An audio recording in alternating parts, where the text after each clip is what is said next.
इथं मी तवा घेतलाय, चपात्या भाजलाय, तोच तवा घेतलाय. त्यामध्ये आपण तेल ओतून घेऊ. तेल तापेपर्यंत गॅस मी फास्ट ठेवलाय. तेल तापलंय आपलं. तेलामध्ये थोडीशी मोहरीला छान तडतडून द्यायचं. त्यानंतर जिरं छान फुललं की त्यामध्ये लसूण इथं मी ठेचून घेतलाय. लसूण आपल्याला परतून घ्यायचा आहे चांगला. बारीक गॅस केलाय मी आता. बारीक गॅस आपण परतून घेऊया. आपलं लसूण छान परतलाय. त्यामध्ये घरचा मसाला, धनिया पावडर, काश्मीरी लाल मिरची पावडर, थोडीशी हळद मिक्स करूया. छान मिक्स झालं का त्यामध्ये कोथिंबीर आणि कढीपत्ता दोन्ही एकसाथ टाकायचं.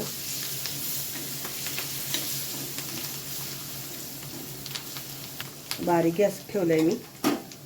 त्यामध्ये शेंगदाण्याचा कूट टाकायचा 1 चमचा. तुम्हाला पाहिजे तेवढा टाका. कूट जास्त आवडत असेल तर जास्त घाला. हे चांगलं परतून घ्यायचं आता आपल्याला.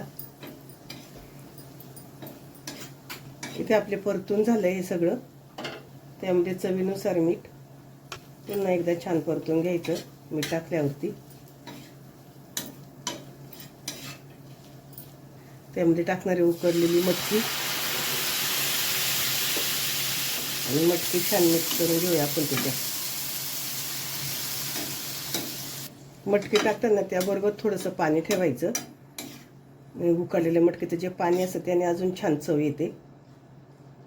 आपण इथं गॅस फास्ट केलाय आणि फास्ट गॅसवर परतून घेऊया.